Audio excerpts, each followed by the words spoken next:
Hey guys, well, in this episode, we talk a ton about the differences between male and female brains. It's a little emotional, this episode, because we talk about our personal experiences with our families in terms of brain health and just how the change in our brains can impact not only the individual going through that change with a different diagnosis like Alzheimer's or strokes, but what happens in the family dynamics too. Yeah, definitely a personal episode, and as part of this too, we talk about the role of caretaker and understanding that it's really personal responsibility and having challenging maybe conversations about futures together and like how do we be really proactive with our health And just its impact on that relationship later on in life. So we want to continue dreaming with each other instead of having to step into the role of caretaker, which often can happen.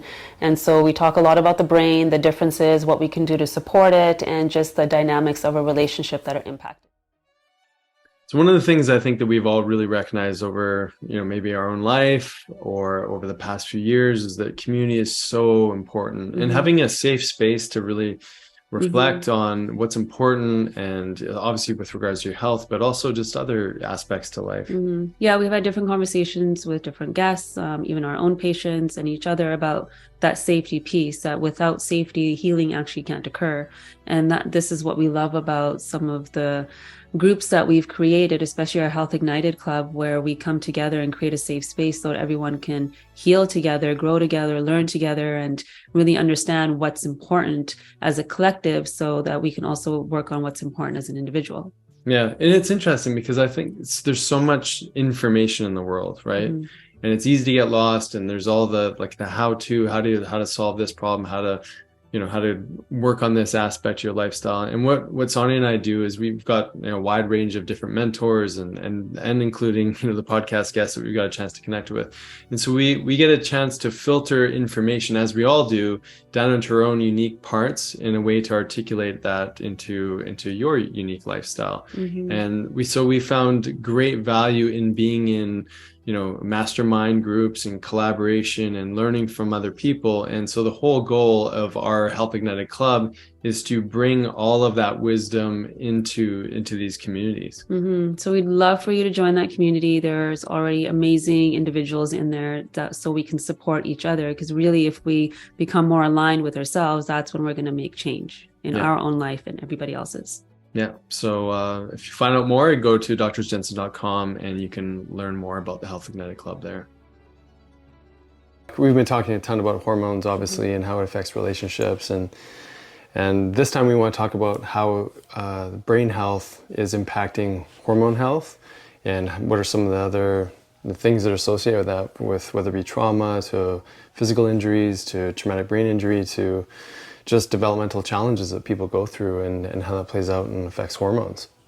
Yeah, and like the bigger piece of that also is we've been talking about how each of our hormones impact our relationship. And so when there's changes happening in a female's brain versus a male's brain, if we don't understand those changes, we don't know what to do to prevent some of these conditions that women especially are more susceptible to.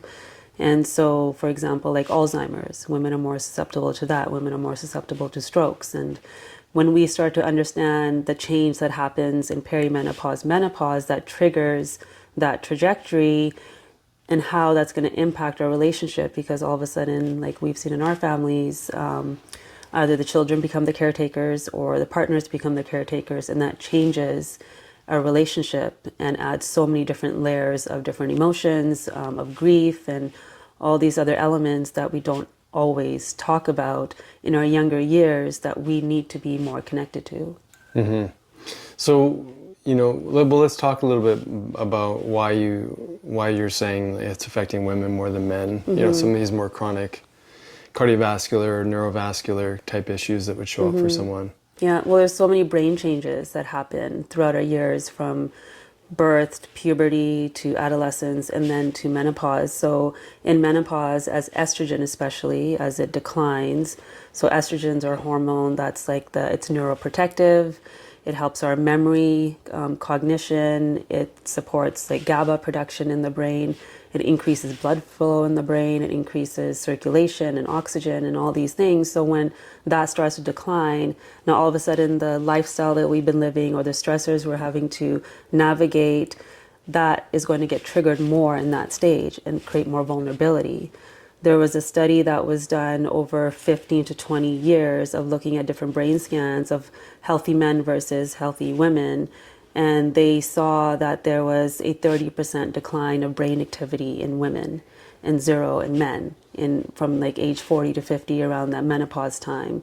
There was also atrophy that they saw. There was more plaques, the Amyloid plaque. amyloid plaques for Alzheimer's. There was a few other things that they saw. There's just like brain activity was, the memory center shrunk. So you can see clearly when estrogen drops and these changes happen in the hormones, it triggers all of this because it's already been conditioned to do so. And then if we're going into that stage with low hormones, with stress, with toxicity, with all these things, it makes us more susceptible. And then it changes how we're remembering things. It creates more brain fog. It creates irritability and fatigue because the brain's not getting the energy that it used to get. So if we're more irritable, if we can't remember things, it's going to impact how we're relating to each other. Mm-hmm. Would this be a case for men being smarter than women as we age? Well, okay, so... You talked about brain atrophy, you talked about a lack of remembrance, right. No change in that. Was it EEG that they did? Like electroencephalogram to measure electrical activity? Yeah, they were doing MRI, they were doing all the different scans to see the different changes. But what's interesting though, in general, men and women's brains, we have more neurons in our auditory center, like 11% more than male brains. So you're better listeners. Better listeners. The other thing that I found out that was interesting is that we have certain cells in our visual cortex that are different than yours. So you guys have M cells that look at like motion and movement quickly, whereas we have, I think, P cells that look at like static situations and objects and whatnot. And then the other element... And that must have something to do with your ability to remember all the intricate details of an argument or a challenge. That is the limbic system connection. So our hippocampus, the memory center, and then the amygdala, the emotional center, it is more connected to the frontal cortex rather than men. Yes. Yeah. And even our... there was the cerebral cortex is thicker. There's more interconnection between the hemispheres. So there's all of this going on in our younger years, and all of a sudden there's this like sudden decline in menopause, perimenopause, or even before. Yeah. So like Alzheimer's, dementia, these things show up later in life, but they start decades before. Right. And so we need to start talking about those things now because it does change what happens in a family. You said so many important things, and a lot of those things may be things that are over people's heads, prefrontal cortex, all that. And so let's break that part down, but also interrupted you before you were going to share more. I don't know if you remember what that was about. Well, since I'm in perimenopause, I probably don't remember now. Right. Because I probably had something important to say and you cut me off. You probably did. And so this is a perfect example of not having as many neurons in my auditory centers. Yes. Yes. So you weren't listening. I wanted to get my point across. Right. Right. Or actually, I was more importantly, I think I wanted to ask a question. But okay, so maybe you'll remember what you were going to say, but why don't we talk a little bit about just what you just shared there with regards to there being more connections from the limbic system to the prefrontal cortex. So what is the limbic system in the brain? Mm-hmm. How does that relate maybe differently from men to women? And we can talk about like evolutionarily, like men maybe we're more like hunting and women were more caretaking, maybe even in tribal societies. I know that varies hugely depending on the culture, but maybe there's an advantage to that to be able to sort of sever an emotional response to something when there was maybe more danger for the man in that sort of familial dynamic. But anyways, what are your thoughts around that? Yeah, so the limbic system is essentially all the areas of our brain that are controlling our emotions.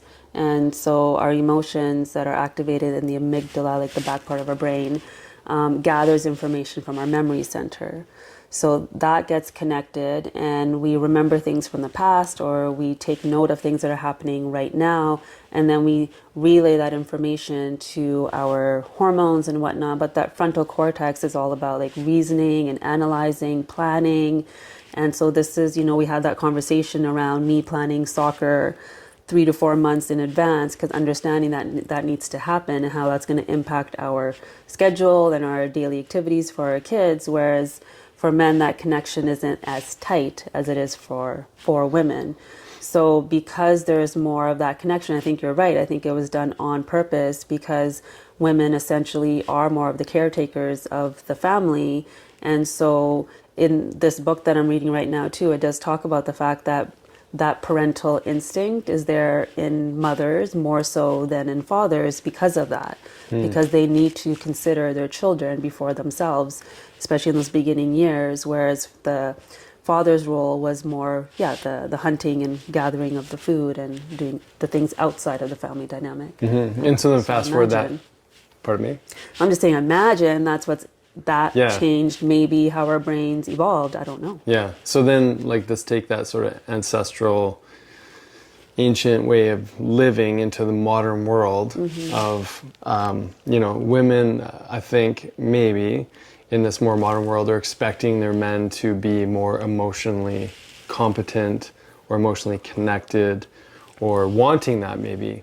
And maybe there's this physiological gap for men, and we maybe have to catch up to the evolutionary change that's happening in our modern world to be able to correctly connect our emotional well-being and health and to that of our actions and how we're interacting with that prefrontal cortex, which is basically our executive function, our way in which we can really operate in the world. And so maybe there's an ask on part of the feminine counterpart. Right, so this doesn't excuse lack of emotional intelligence or behavior that is appropriate. Well, one side of it is I think it's also just a deep respect that men's brains and women's brains are completely different. And so I think that there could be a bit of an appreciation for the fact that how you're perceiving something is going to be different than me. Also because we've had different experiences and our brains are actually wired differently. So I think that that's important because we're going to not always truly understand the other person, but we can at least have an appreciation for where they are, where they're coming from.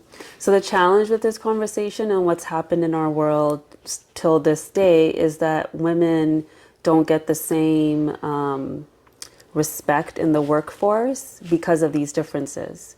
So instead of seeing them as like a superpower, that each individual has their own way of operating in regards to their brain, women have been seen as like the lesser gender because of these emotional connections.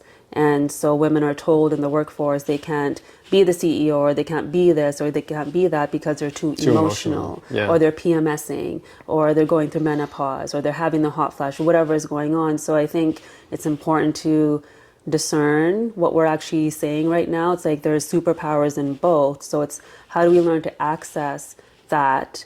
Because when we look at, I don't know specific examples, but I'm going to assume that women CEOs, they will see a situation differently than a male will. And that could be very powerful for a company. Whereas, women are being paid less, where there's so many things that still haven't changed in our world because of these gender differences. Well, even in leadership, I can't remember the exact story, but there was the story about the Iceland president who was a woman. And there was conflict going on in the country, but it was really about part of the solution was bringing people together.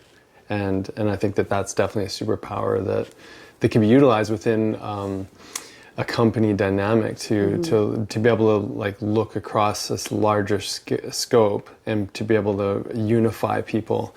And I think that part of that, maybe in that male brain, is to maybe more focused, more easily to divide and find a way for, maybe a person or one person to really step in and step up and save the day, as opposed to like looking for the value sets in others and emotionally connecting to others. And so maybe there's just a lesson to be learned. I wouldn't suggest that it's not possible for a man to do that. I would just say that probably it requires a little bit more learning and adapting and to recognize that, that there's areas that I can really learn about myself and how to be a better leader by understanding the female brain. And this relates to the family dynamic too, because when you're in that leadership role in your family, it's like, who's the CEO, right? Yeah. The mother or the father or the partners. Like, or is there a cohesive CEO? that's right. Yeah. Like, how do you understand that each one has a different superpower within that relationship and how you're interacting with your kids? And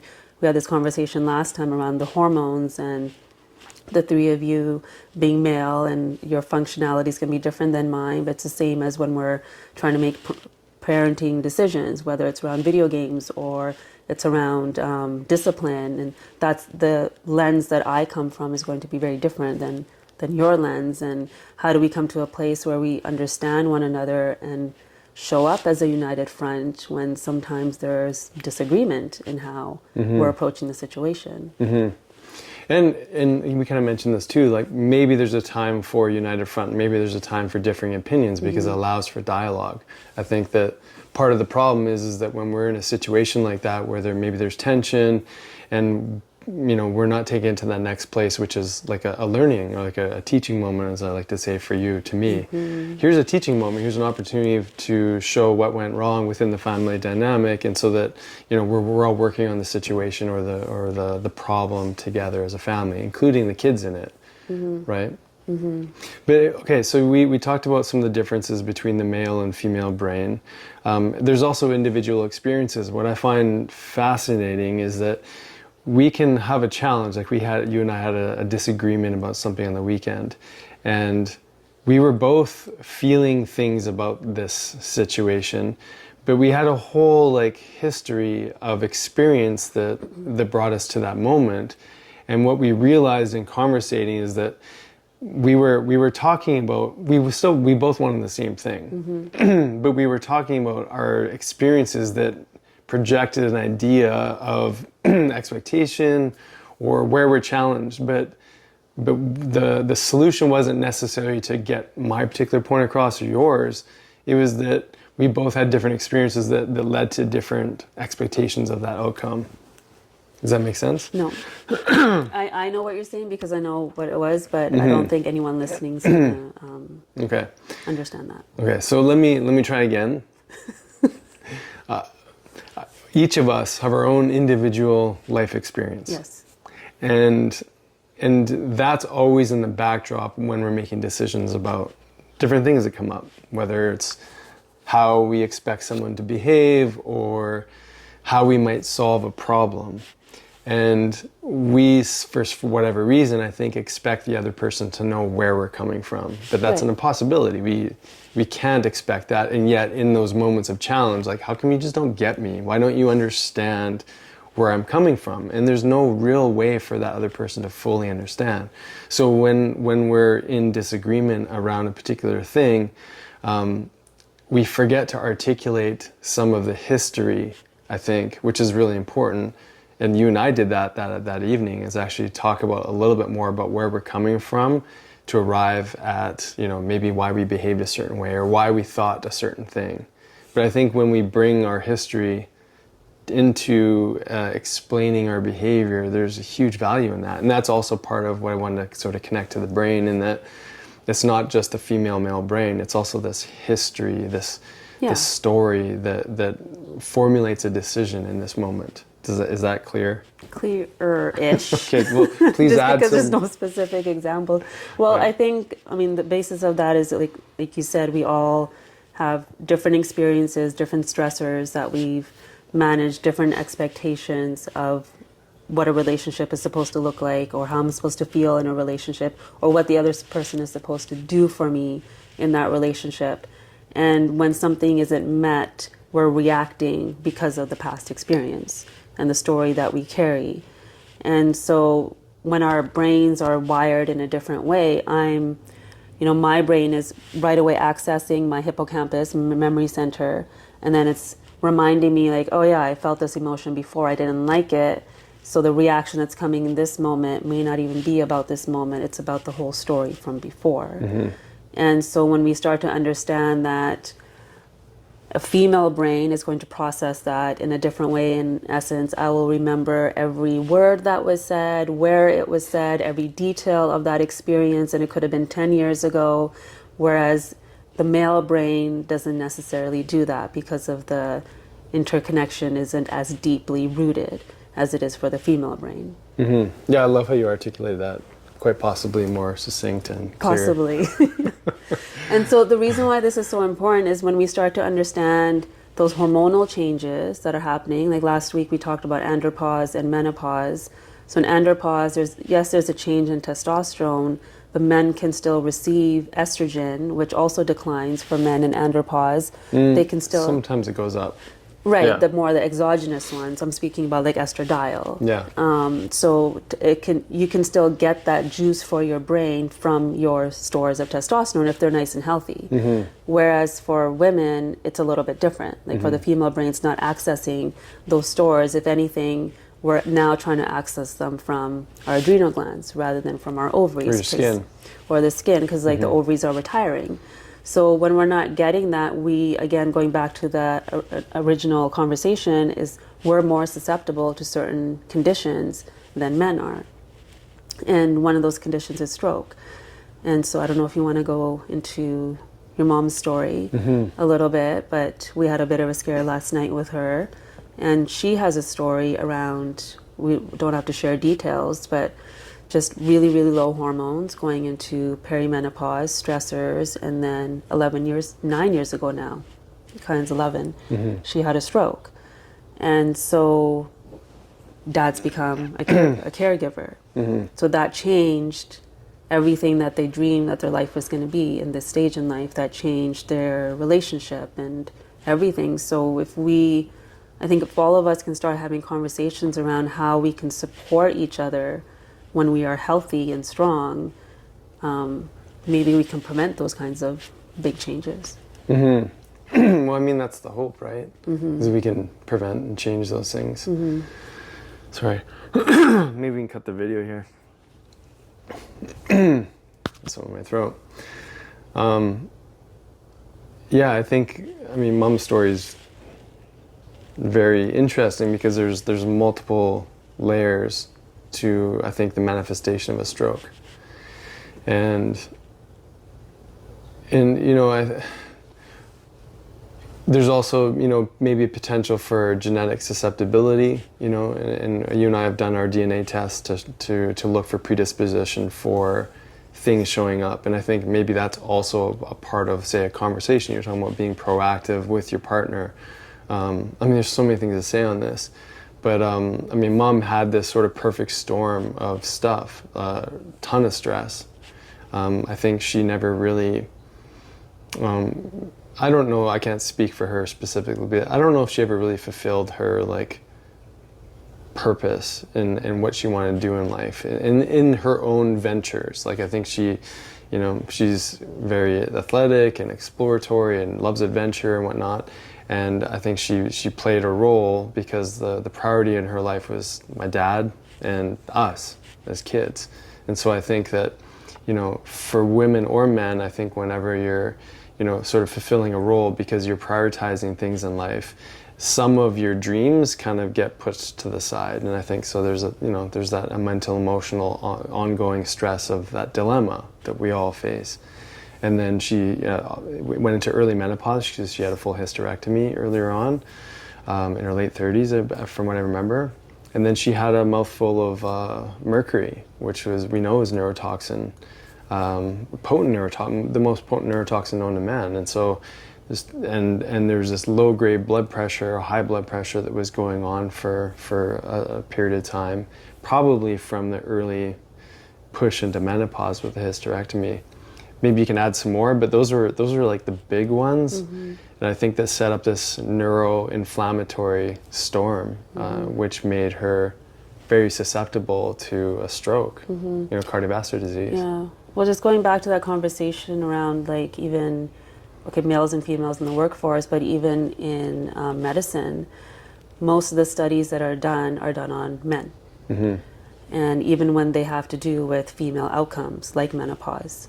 And even the rat studies are done on male rats. Yeah, like it's so crazy. Because of the hormonal fluctuations. There's such a lack of understanding. So there's even been cases where women have been overdosed with certain medication because how we process a medication is different than how men do. And so going back to some of, your mom's story, not to share like all of her story here, but when she stepped into that doctor's office and was told, have a hysterectomy, there was no other conversation. So a lot of women face that.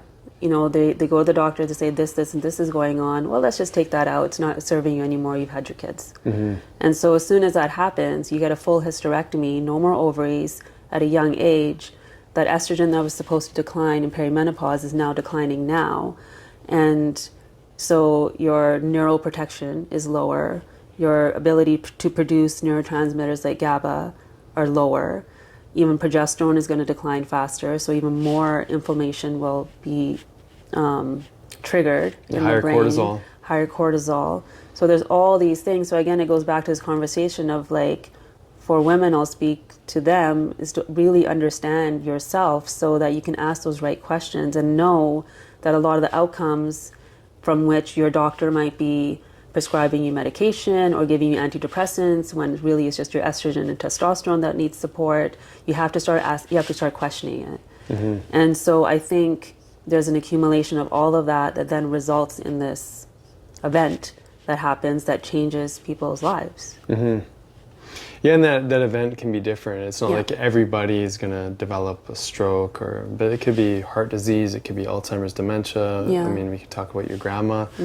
And you mentioned something super important. I think that we really want the listeners to really catch this, and that is, often when you're presenting with symptoms, there's a Band-Aid solution to, you mentioned like the hysterectomy. You don't need that anymore, let's just do a hysterectomy. You know, you're past childbearing years, you don't need it. Well, obviously it's still fulfilling a role of supplying hormonal influence and preserving the tissue as long as it can. But the solution is always like, and I don't think it's really out of any sort of negative, like, it's not that the doctor's bad. They're not trying to harm someone, but they've got a toolkit that's really about addressing symptoms.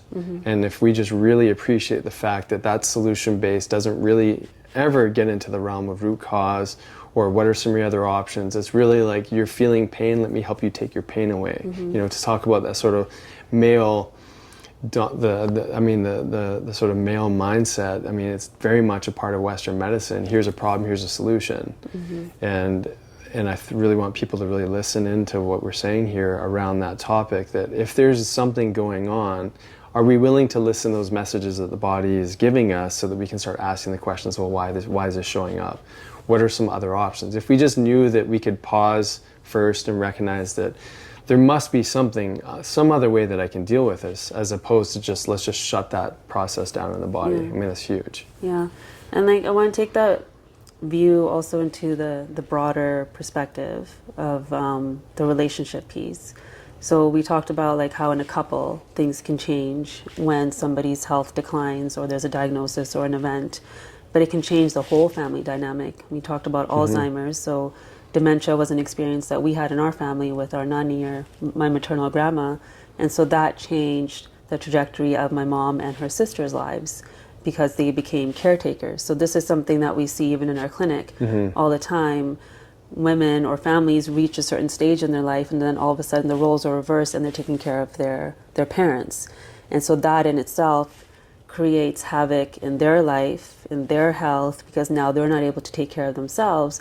They now went from taking care of their children to now taking care of their parents. And so if we can have these conversations and these understandings, like Alzheimer's, dementia is a preventable disease. And yes, there's genetic things. I mean, it came up in mine. So I know now that I have to do certain things for my brain, like sleep. Quality is the most important thing. I sauna 4 or 5 times a week because I can't remember what the actual statistic was. I think there was a 40% reduction. Yeah, all-cause mortality. Yeah. And even specifically in Alzheimer's, I learned that in Limitless, watching that. And I'm going to eat a certain way. I'm going to take certain supplements to help my brain as much as I can. So yes, I have that genetic disposition, but at least I can control my lifestyle so that I don't have to go through that, or my family doesn't have to go through that. Like, you don't have to become my caretaker, or the kids don't have to be impacted. Oh gosh. Yeah.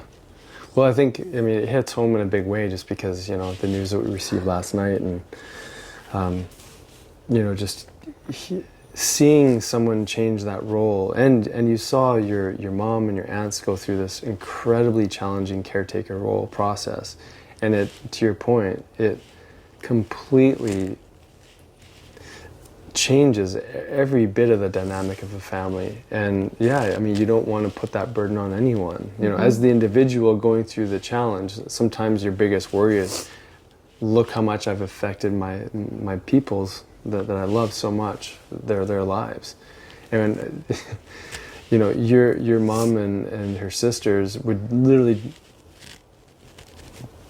burn themselves out completely, to the point that their health was massively deteriorating as a result of them being and playing that role. And it affects all the layers. So it affects that generation, the other generation, because now they're watching their parents decline because of these extra stressors. So that's why I think this is such an important conversation, that we don't see the brain, so we don't give it enough attention. And all these like micro traumas that we've been through, whether it's like stressors in our lives or little concussions here and there, or whatever it might be, the foods we're eating, everything we're doing, that this isn't just going to impact your physical health, this is going to impact everything. Yeah, I mean, what, in your response, like what comes up for you specifically? Like what triggered some of that emotion for you, if you don't mind sharing? Just because like it's so, like I said, it's so raw right now, but I mean, it was really challenging during the pandemic for you, and not being able to connect with your nanny, and this whole, caretaker phenomenon was happening. But I'm curious, like what came up for you just now? Well, I think it's layers, because I work with women every day, and I witness, families going through things, and just seeing that there's this epidemic of like, I want to say this emotion of resentment that makes people sick. And that shows up because they're spending so much time doing what they're expected to do, playing the role that they're expected to play. And if we were to take a step back and erase all of that and just live from a place of taking care of yourself first, then the trajectory of everyone's relationships would change. So for me personally, seeing my nanny just disappear, because she didn't remember us, and then not being able to see her during COVID, and then her passing away. I guess I feel anger because that was all preventable. But because of our medical system, and just knowing her story and witnessing, I'll speak from my own perspective of like an Indian woman, the sacrifices they have to make.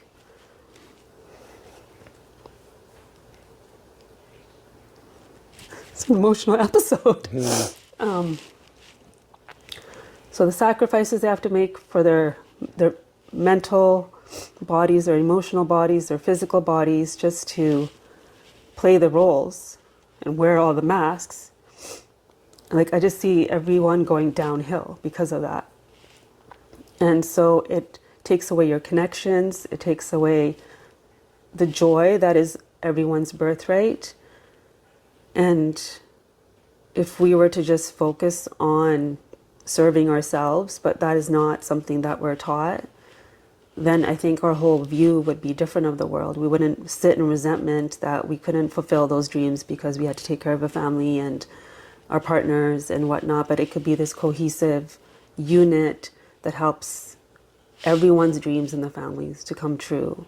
Or we realize that, okay, in this stage in my life, maybe my focus is here, and that's okay. I can still bring elements of joy in my everyday and find myself in all of that and not lose myself in it, and then become resentful, and then go down this path of being sick. Like, women are also more susceptible to autoimmune disease. Why? That's yourself fighting yourself when you're not expressing what it is that you actually want and need in your life. So I see an epidemic where women are getting really, really sick. And I think a lot of it, yes, there's like physical stuff, there's all of this, but a lot of it stems from that deep rooted resentment that we're not expressing. Wow. I mean, you share when you first started sharing, I was thinking like you're taking this into the most important part of the conversation, which is huge. And I think for retraining or re-educating like the culture around the self-love and what you can do for yourself right now, it doesn't matter what the past looked like, but if we all started to really inhabit that experience of self-care, we wouldn't constantly be putting out fires in other people's lives. I think like we could really take ownership over ourselves. And I couldn't help but think, like, as you're speaking, that's the Stoic philosophy of memento mori, meaning remember that we are mortal. And how do we step into presence and joy more often? Well, if we all collectively really took responsibility for our health and cared for ourselves, we're supposed to love ourselves more than anybody, and yet we care so much about what other people think about us. We reprioritize things because to serve others, and we forget about ourselves in that. And so it's like resentment is inherently built into that. And we relinquish relinquish our responsibility and step into resentment. And so it's so fascinating the way that you help to like bring that dialogue out, because it is the thing that we all have to do, and yet why is it so hard? Like, why do you think it's so hard to put ourselves first? Yeah, I think this kind of takes us into a different conversation, but I think it's because of the conditioning of like who we believe we're supposed to be and the different roles that we're playing in our relationships. It's at the end of the day, all we want is, we all want love, and we want to belong. We want to feel accepted. We want to feel like we're part of the community. We want to serve. We want all these things, but we're conditioned certain ways depending on our upbringing and all of the stories that we're carrying because of our own stressors and experiences that then feed these beliefs that we have and how we're supposed to be in order to fulfill that or in order to receive that. And it usually isn't until somebody gets sick. And this is my own personal experience too, like being sick before Christmas, that was the thing that gave me permission to do nothing. Or, women, when they do get sick later on in life, all of a sudden now they can, okay, I have an excuse to take care of myself. And we've had these conversations with patients too. It's like, who would they be without the sickness? Because without that, they couldn't go get that massage, or they couldn't go get that IV, or they wouldn't do that for themselves because there's no reason to. So this is why I think this self-love, self-care prevention is such a hard concept for so many, because we're such a reactive society that like, oh, you have cancer now? Okay, so now you can do what needs to be done to take care of yourself. Or now you can live in the moment, or because you have to live in the moment. But why can't we start doing that from day one so that we can live every moment to its fullest and not wait for something to happen? But because I've had those thoughts too, like when I'm feeling overwhelmed, when life is happening, it's like, oh, the only way I get to like take a break is if I'm sick. And I feel like then this is probably hard for a lot of people to hear, but I think we call it in. And the body calls it in to warn you, to tell you that something's going on. And when we're not paying attention to these changes, like we're not paying attention to like, I have so much brain fog, or I can't recall somebody's name, or these things are happening in our brain, we're not really paying attention to them because they're not enough to stop us in our tracks. So it isn't until something stops us in our tracks that we create change. Yeah, isn't it interesting? Like we're only giving ourselves permission to take care of ourselves when there's a problem. It's kind of like take it back to that male brain, that the archetype that's sort of running so much of healthcare. Is that if it's not broken, don't even pay attention to it. Just leave it alone. Wait for like the wheels to completely come off. Like you got brain fog. Everybody has brain fog. You're a little achy and sore as you age. Everybody does. It's just because you're getting older. Like we keep playing that same formula like as if it's some sort of solution, but it's just bypassing like this inherent, you know, self-love experience that we can give to ourselves. And it's not like woo or anything like that. It's just like self-love is literally like eating good food, getting outside, moving your body, like really connecting with your partner. Like that's really practical to, you know, things to do. And, you know, why not get massages before you experience pain, right? Or the IV drip. Why not build your nutrition up internally as deeply as you can before something actually shows up? You know, I think, you know, going back to kind of what you said before, just around, you know, that caretaker. Do you want to play the role of caretaker, or do you want to embody self-responsibility so that, you know, when people get to that stage of life, they're doing so many good things for themselves that it's just little micro adjustments that they may need to tweak, you know, and so that they're not burdening anybody. They're just fully owning, you know, their health. Yeah. Yeah, I think it's a paradigm shift, right? And the way we can shift that is through understanding. So if we can understand that we're all unique, we can understand the way our brains are actually meant to function and what happens naturally as we age and what are things that we can do to help support the brain, to help support the body, then we can start really changing all of this instead of having to make dementia villages, instead of having to look for that new drug or new this. Like we can kind of reverse engineer, like where did this all start? And so how can we support us over here? How can we start supporting the next generation so that they're not suffering with this? Because we all, you know, when I think about my kids, like I want them to have healthy, full lives. And I want whatever partner they choose for them to have the same. I don't want them to step into this trajectory knowing that the world that we live in is so toxic, knowing that the food has changed, knowing that there's different stressors. It's kind of scary to see what's happening to the human form and the human body and human connections. So I think we do need to start having this conversation so we can start changing all of that. So we started this conversation around like the differences between male and female brains, only to come sort of full circle around like unity and sort of a paradigm shift, and to not wait for dis-ease to show up before we take action with our health. But how do we tie that back to like maybe creating a new paradigm for men and women, or is it just appreciating that men and women do, you know, are physically different in how they're wired, and maybe a solution to come together on that? Or like, how do we tie that back to the early conversation? Yeah, I think it's just that. It's just understanding that we're wired a bit different. It doesn't mean one is better than the other. Although you kind of are keeping score. Well, 11% more neurons, okay. And the X chromosome actually carries over 1,000 genes. Wow. So we've got 1,000 more genes than you guys too. You technically carry more mitochondria in your bodies as well. We do, especially in the ovaries. Yeah, so there's so many things to talk about on that side.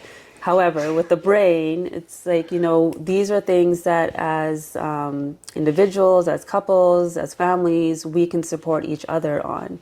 So if we know there's a susceptibility in the female in the home, we can help support her in the things that she needs to do to keep that brain healthy. If we know like the number one thing that's going to support a healthy brain is sleep, we can create healthy habits around sleep for the entire family so that it serves like all of us. So there's so many things that we can do to better understand each other, so then we can still continue to dream and not have fear around, well, what does 60 look like? What does 70 look like? Who's going to be the caretaker? Who's going to be healthier? And what insurance should I get? Like all these things. But instead we can dream like adventures instead of having to look at all of the what ifs and what could happen. Yeah, it's funny because like when it comes to you know, a lot of planning for the future, it's usually around like finances, which is really important, but we don't really plan for the future with our health span. And even have a conversation like, who's going to be the caretaker? Who's going to get sick first? You know, it's kind of like that, what's his name? Talks about fear setting. Tim Ferriss. Tim Ferriss, yeah. It's kind of like, what if we built a sort of a structure around understanding like, what's a worst case scenario? And, you know, plan for the worst, expect the best. Also, you know, very much a Stoic philosophy too. But, you know, if we started to really look at our life, you know, and maybe people listening could take track of their inventory, like where am I not really showing up as my best? Like, do I need to start fixing the diet? Great, let's start working on that. But if we came with a mindset of like, okay, if I keep up with this lifestyle behavior the way I am, with the symptom set that I have, what does that look like 5, 10, 15 years from now? And then, instead of going like, well, this is just my life, this is my predisposition, that's where I'm going to be. Like, are you willing, it could be relationship counseling, are you willing to be there with me in 10 to 15 years because I'm not taking care of myself now? Like, and I think if we thought in those terms of like, I'm going to be putting a huge amount of burden on you in 15 years from now, right? And the other person in reception of that would be like, well, don't get your shit together now. Like, start working on it now. Like, well, I don't want to be, like, I'll be there, but I don't want to play that role with you. I want to live my life with you and be in the moment and feel fulfilled and all that. I don't want to be a caretaker. No one really wants to be a caretaker. People just move into that role. So, like, this could be part of, like, a great conversation to have, with your partner around, what do we know is not working right now, either in the relationship or our own health and whatnot? And if we don't fix this now, if we don't treat it now, what is the trajectory of that? What's the worst case scenario? And of course, like, anything happen, lightning could strike. We could, in any moment, something bad could go on. Like, we got this really crappy phone call last night. It just kind of came out of nowhere. We weren't expecting it, but are we prepared for the worst? What do you think about that? Yeah, I think these are absolutely conversations to be had so that it can create awareness around, like, our today is going to impact our tomorrow, just like the decades before are feeding what's going on today. So the more we understand that, we start to realize we do have control. And then there are things we can't control. Yeah. Like you said, lightning could strike, car accidents, like, there's so many things that could happen. So we're not trying to also diminish, like, people that are maybe in that situation right now where they're a caretaker and things have happened. And I think what's important is to understand what we can prevent and how we can support each other. And if you are in that role of caretaker, even in that, how can you support yourself so that you can be there for the people that we love? Because we love our family, we love our partners, we want to be there. Yes, we don't want to take on that caretaker role in essence to totally deplete ourselves, but we will always be there for them. But we want to be able to do that from a place of fullness rather than a place of depletion. That's where the resentment shows up. That's where that person then starts to get sick. So we do have control over that. We just have to choose it. Yeah, that's so important. So yeah, any final thoughts on just around the man and woman? So being that we have different ways of looking at things, there's a time and a place for problem solving, and maybe like, here's a problem, let's fix it. And that could be like, we can invoke the male brain when it comes to like, this isn't working. And then we can invoke the female brain, well, let's deal with it now, as opposed to like procrastinate about it, not just if it's not broken, don't fix it kind of mentality. But like, how can you see that the gifts of the male brain in say problem solution versus the female brain of maybe looking at all the possibilities, and how do we bring those two superpowers, as you called them, together? Well, like, so male brains, because they work on like one hemisphere and then the other hemisphere, it's very direct. So if you want like direct action, that's the superpower there. And with the female brain, if you want to look at all the connectivity of everything, that's where the superpower is. So when, as a female, if I'm having a problem, I'm going to come to you when I want a direct solution of like, hey, the shower caulking needs to be changed 3 years ago. Let's change that now. It's very direct instructions. Right. Instead of the verbal processing of like, well, if you don't change it, then there's mold that can show up. And if there's mold, then I'm going to get sick. Then the kids are going to sick. Now that could create asthma. That could do this and that. I'm not going to come to you with that. I'm going to say, hey, the caulking on the shower needs to change. Right. Yes. So I think direct with the male brain and with the female brain, the superpower really is all that connectivity, but then we need to find a way to stay present. Right. So that we don't get stuck in a loop with all of that processing that's happening in the brain. And we also learn that we are more susceptible to changes in the brain because of menopause. Not that menopause is causing Alzheimer's or menopause is causing these other challenges like Alzheimer's, they're just Stroke, yeah. Like it's cerebral vascular disease or yes, coronary exactly. disease. Yeah. So it just, you know, it just happened right now. My memory center's shrinking. But when we know we're more susceptible, okay, how can we support our estrogen through that time of perimenopause or even before, so that that decline isn't so sharp? Right. So going back to the caulking example, around the, maybe there's also an opportunity for that female aspect of like, I've recognized all the different things, like you said, the mold, the health of the kids, like maybe it's plucking that information and putting it onto that actual action that needs to happen in order to increase the level of priority of that thing. Right. Right. So maybe that's a hack to like, oh, did you know this? What if your husband already knows those things? That's a really good question. Yes. Maybe we should save that for a future episode. Right. Yeah. Yeah.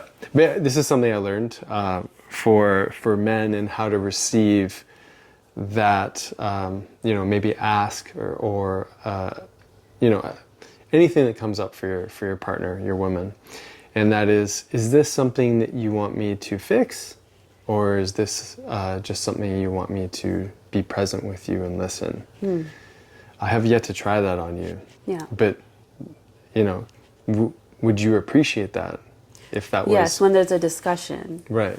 So if I say the bathroom needs fixing, that is already relaying, implied that there's a fix. That is the ask. And then my male brain should just like get so excited. Get into action. Like, yes. I've got something That's to right. do. Yeah. This is I'm going to be amazing. victorious after I finish. Yeah. Right. Yeah. Okay. So that's going to feed your brain. Yeah. And that's going to feed my brain and help support my brain health, because I can take that off of my list. Yeah. And it won't create more inflammation. For sure. So you put it in that kind of way, it definitely increases the priority task. Yeah. Great example. Thank you. You're welcome. So we talked about lots of different things today. Yes. A lot, you know, and it stirred up so much for me in this episode, and hopefully it did for those listening. And any last thoughts? No, just take care of your brains, understand them, know your partners, so that you guys can connect on that and have the hard conversations. Yeah, love it.